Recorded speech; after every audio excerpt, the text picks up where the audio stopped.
Hi, family. Welcome back. It is good to see you. And when I say family, I mean my WhatsApp family, my YouTube family, and my Facebook family. Some of you I do not even know, but it doesn't matter though. And I pray, even if I don't pray in the video, I pray before and I ask God that the videos would be impactful. He knows which persons will gain something. And I hope everybody who watches, we are all in this world for a time and for a purpose. I am so much aware of that. And one writer says that all of the circumstances of our lives are arranged so that we can be walking in our purpose. I didn't know many years ago that reading these letters would be one of my purposes, but I understand it now, and I think I better start reading. So I say here, it has now been a full 16 years of walking by faith, not by sight, and not by sight. Faith has an internal eye, a telescopic eye that sees not as others see. In September 2003, I wrote in prayer letter number 1. Remember, the book is composed of a number of prayer letters. So in prayer letter number 1, I wrote, I plan by the grace of God to document this experience, and which experience? The experience of walking through the valley of the shadow of death, standing up. I plan to document this experience and publish it in a book someday to the honor and glory of an awesomely wonderful God, Jehovah Shalom. And that someday has eventually arrived. So that was the year that the book was published.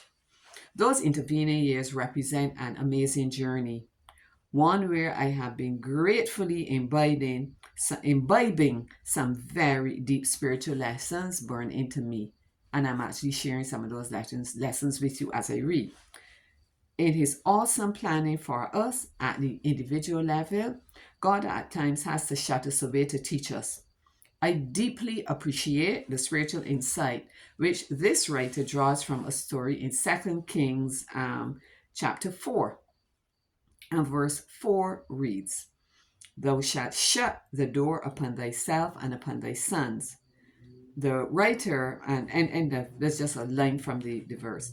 The writer says that at times, quote, God will form a mysterious wall around us and cut away all props and all the ordinary ways of doing things and shut us up to something divine, which is utterly new and unexpected, something that old circumstances do not fit into.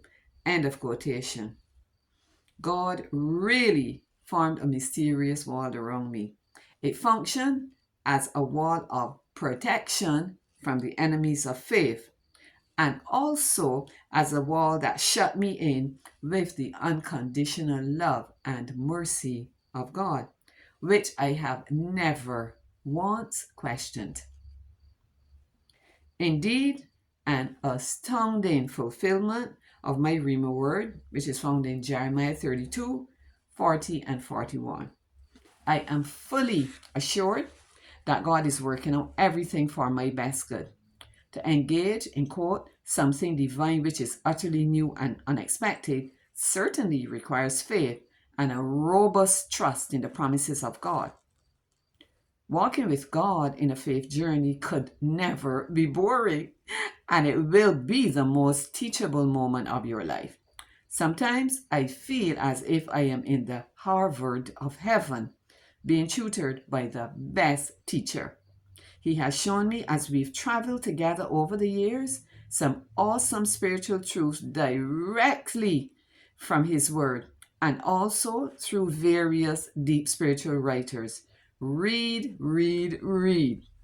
The book Streams in the Desert is a treasure if you want to go deeper with God in the midst of life's turbulence.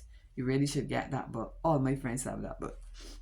One spiritual writer postulates that God has a way of seeming to work against himself, but his plans for his trusting child are not just excellent, they are par excellent. A special important application is the following spiritual insight. Quote, we may not see now the outcome of the beautiful plan, which God is hiding in the shadow of his hand. It, it yet may be long concealed, but faith may be sure that he is sitting on the throne, calmly waiting the hour when, with adoring rapture, we shall say, all things have worked together for good. Dear readers, as I conclude, dear readers, as you continue your own journey through life, I would greatly encourage you to fall in line with God's plan for you. You're not here by accident. There is an individual plan for each person. The God we serve is not capricious and whimsical. He's methodical and intentional.